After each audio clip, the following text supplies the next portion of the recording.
why isidumbu sikababa uNkonyane singekho. Singene-ke nabefundisi, sangena nenduna, sangena nomndeni, sangena nomphakathi ukuze umphakathi siwucacisele kahle ukuthi kwenzakalani. Phambi eduze kwami nginodadewethu wakaNkonyane, ngalena kunoBishop Nkosi, ngala kunenduna.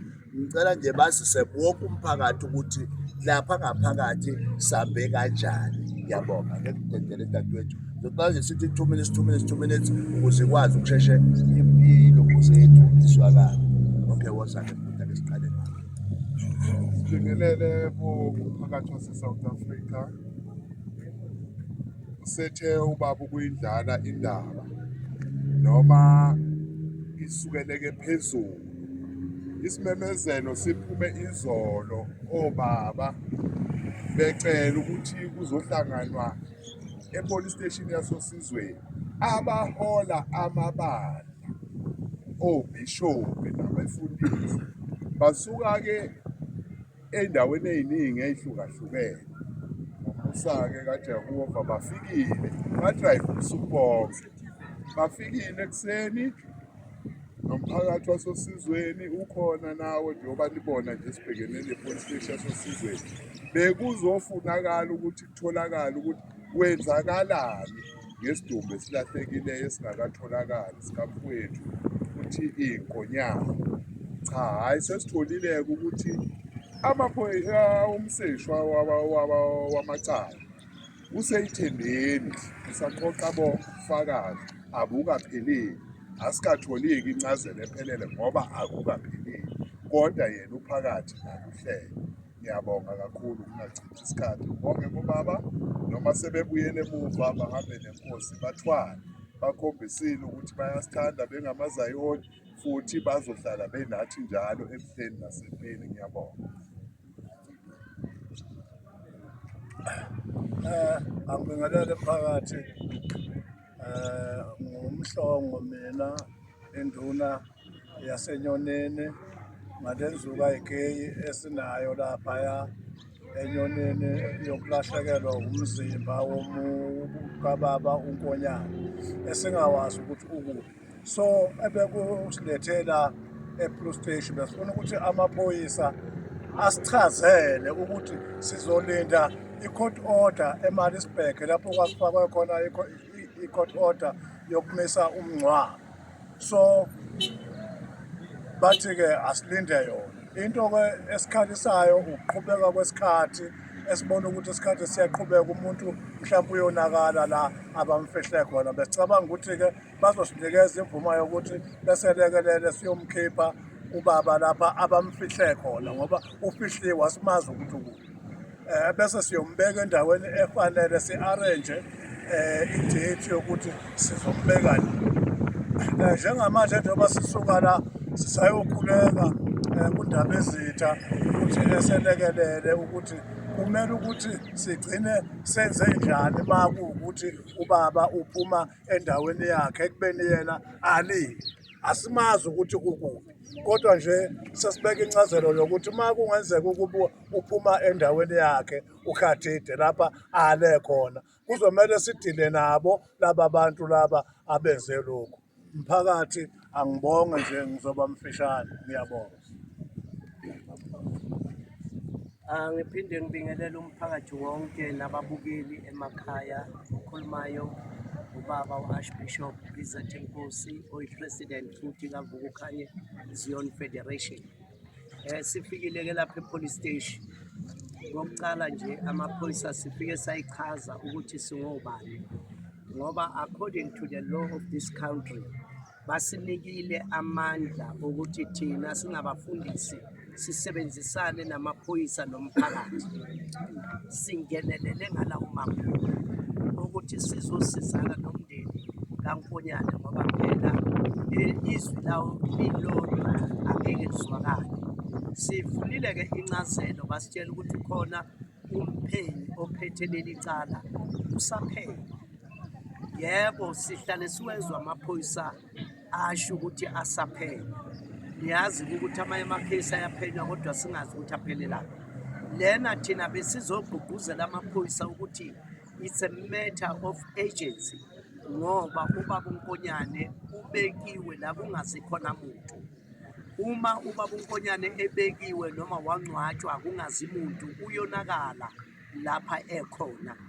Ngokomthetho uma nathi siconsulta bekumele ukuthi uma sekuvulwe icala mhlawumbe umphenyi kanye nestate sizame ukuthi masinyane ukuthi kuphenywa icala kodwa ubaba ekuzumiwe wabekwa kwi-state mortuary so that uphenywa nje icala umzimba wakhe awulimali. So okuzwiseke ubuhlungu bahlale le family bathi basayichazela ukuthi amanye amaphepha athunyelwe kuphi nakuphi singeke sikuchazeke lokho njengoba icala lisaphenywa kodwa asineliseki kahle indlela okuthathwa ngayo leli cala. Asinandaba necala lange-18 lokuthi ubani okumele amncwabe noma yiloya noma yilowaya kodwa icala elisha elesidubu esilahlekile singaziwa ukuthi sikuphi singcwatshwe wobani kanjani sikhona yini ebhokisini noma singekho. Yiyo le concern yethu. Ubaba uthi iNkonyane uDokotela njengoba sisho sonke ubaba wethu sonke akumnandi kithi ukuloku sibuzwa kuhlekiswa ngazuthi kuhlekiswa ngamaZayoni ukuthi wabekwa kuphi kanjani. So besizele lokho siyabonga kakhulu kubaholi bonke abaphumile abalapha eMajuba, siyabonga kumndeni, siyabonga enduneni yenkosi uShilo uMapholoba ukuthi okokuqala ngqa sibona induna isukuma imela umphakathi. Kahle bekufuneka ngisho amakhansela ngoba lento le insila embi ngabe akanye nathi ukuze sibambisane kulolu daba. Nathi sibuye eGoli sihamba nobaba wethu Deputy President uMkazi, sihamba nobaba uMapholoba besuka eThekwini. Ngiyabonga kakhulu, siyacela ukuthi sibambisane kulolu daba. Umphakathi wala eMajuba unalo ilungelo lokuthi uncedisane ney'nduna nomndeni kaNkonyane noma thina singekho ukuthi kuphuthume kuthokalakale isidumbu sikababa wethu uDokotela uNkonyane. Ngiyabonga egameni kaJesu, amen. Ya no sesivala ngizocela uDokotela belungisa la ngifuna khulume nje kancane bafowethu. Sifuna ukumema bonke abefundisi mhla ka-18 babe khona eHigh Court eMaritzburg. Ngifuna ukusho ukuthi uNkonyane uyisilo kwiZayoni zonke jikelele. Abanye babethi uwuPope uma kuya ngenkonzo yamaRoma. So besicela ukuthi lento enanisho emngcwabeni asibone yenzeka lapha yana eMaritzburg. Zonke iZayoni umfundisi ubhishophi sifake okholo bethu sibe khona khathi inkantolo izobona ukuthi we are serious and asikho happy ngamaphoyisa. Sikusho lokho indlela abaphathe ngalo leli cala babe budedengu kakhulu ey'ntweni ey'ningi ebekufanele ngabe basilekelele ngazo ukuthi kusheshe kutholakala umzimba. Sisho futhi ukuthi ucebo lethu ube yingxenye yey'gebengu ebekade zizoqola umuzi ziwudivide umuzi wakaNkonyane. Sikusho lokho openly ngoba kukhona ophethe ibhodi lakhona ekuthiwa uMkhize. Akithi uMkhize wakusho khona lapha sekuphoqa ukuthi kuvulwe ibhokisi wathi ucela ukhuluma iqiniso. Kwakukhona nobaba uGama eduze kwakhe washo uMkhize ukuthi mayisekhuluma iqiniso yena ebhokisini akekho uNkonyane kade angcwatshwa. Umbuzo uthi-ke usho kanjani ucebo lethu ukuthi akazi yena wawuletha umzimba ekhaya uma ngabe umuntu owu-chairperson wakhona ethi webhodi ethi kade uNkonyane wangcwatshwa. Lokho nje kukodwa kusenza kushiye nombuzo ngocebo lethu ukuthi kanti inkampani yini le ngenawo ama-ethics okusebenza emphakathini ekwazi ukuhlangana ney'gebengu ey'ntshontsha imizimba yabantu bese izongcwaba amalokhuze iy'tini. Mhlambe bangaki imindeni eyazi ukuthi ingcwabile kanti ayingcwabile ma kuwukuthi lo ukuba ubanjwanga leza y'tini esontweni kusho ukuthi ngabe nanamhlanje asazi ukuthi uNkonyane wangcwatshwaphi. So namhlanje-ke sizothi-ke ubulungiswa bube khona odadewethu la nomfowethu khona nodadewabo omlamayo. Sifuna bafowethu bazoshiya, sizobhala mase siqedile bazosinikeza i-account. I-account njengoba kuthiwa kiwe inkantolo nje, i-account ekufanele isebenze. Njengoba kuthiwa usazongcwatshwa nje, i-account ekufanele isebenze. Sicela wonke amabandla bakwethu, ne-advocate nayo ayihambi mahhala njengoba iya lapha e-High Court, ihamba ngemali. Siyabonga nasenkosini nduna ngoba siyeza ukuthi lokhu imile nayo ikhuluma ngezwi elifana nelethu ukuthi ubani ongcwaba umuntu endaweni yami ngingazi, ngoba bafikile bazobika ngathi cha akekho umuntu ozongcwatshwa esontweni. So dadewethu, angazi ngiyazi ukuthi ayikho i-account ongayazi ngekhaya, kodwa ngiyocela ubakhonfemise abalaleli ukuthi uzosinikeza i-account. Kule video esoyenza sizoyibhala la ngezansi, abafuna ukufaka banikele bazonikela. Sanibonani phakathi kwasesizweni namaphethelo aseNingizimu Afrika. Siwumndeni wakaNkonyane sophumile wethu, sithanda ukuthi sibonge i-support esivenayo namhlanje silethela abobaba abobhishophu abazana kakhulu nobhuti. Siyabonga kakhulu bayisuka ey'ngxenyeni ezahlukene zamagumbi alomhlaba. Sibonge nobaba uNduna oseloku waqala lolu suku lesigameko uhlezi enathi. Namhlanje siphelezelwe nomphakathi, omakhelwane nabantu abasonta kabhuti nabantu bendawo. Sithi siyayibonga leyo support.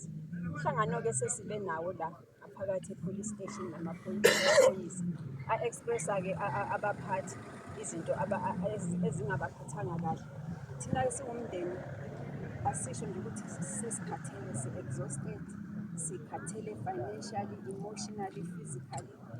Konke nje sicela ukuthi nani niwuMzansi Afrika nisibeke emthandazweni ukuthi ubhuti makatholakale, ngoba each day elele laphayana siyazibuza ukuthi umzimba wakhe usesimeni esinjani. Njengamanje-ke sibheke ekutheni-ke ngoLwesine masiya enkantolo kubonakala ukuthi siyayithola i-order yokuthi ubhuti akhishwe lapha. Esikubongayo-ke kodwa emaphoyiseni ukuthi ubhuti la sisola khona ukuthi ubhuti ufihlwe khona ugadiwe-ke, amaphoyisa agadiwe 24/7. Kodwa siyakucela ngazathi le process ingabe isiphi, ngoba siyafisa ukuthi mhlawumbe kube sayikhiphela ubhuti uma ngabe sisola ukuthi la ngabe mhlawumbe sesamfihla. Baba uMgazi waza-ke kuwethu usibongele usho njengamanje thini i-problem of the day. Angibingelele sibeshini sitshintshana sibeshini. Sicela nje ukubonga umphakathi wonke kunomphakathi ngokunceda ifamily baba ungco naproba siyabonga usuma kwakho nomzamo bani babe sithi ngibonile inkosi na ukusabala basenyuka zayo. Siyanibonga bomakhelwane msebenzisi. Besithi-ke uma seshilo kumaphono uhlelo lwethu asiqhubekeni-ke sihlanganeni eMaritzburg. Mazayoni siyanicela asihlanganeni eMaritzburg. Okwenzeka komunye umuntu kuyokwenzeka nakuwe ngelinye ilanga, nawe siyokusapota. Please sinike i-support, singenze i-support Mazayoni sonke, asihlanganeni eMaritzburg. Seshilo kubaba ukuthi sizofaka ukhololo singafaki nje abantu namajazi nje manje kodwa wonke umuntu asene-Maritzburg estate siyopusha le nto le. Inhloso yethu enkulu sithole umzimba ukuthi ukuphi bese uyongcwatshwa ngesizotha nokuthi ngamanga.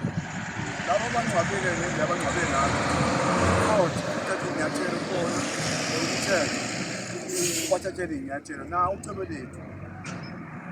Thina sikho happy ngocebo lethu, asikho happy futhi asikho happy ngamaphoyisa. So-ke siyanicela abafundi asithumeni sonke sihambeni sephambili sekuzoluka siyathola. Hhayi-ke siyabonga kakhulu bafowethu.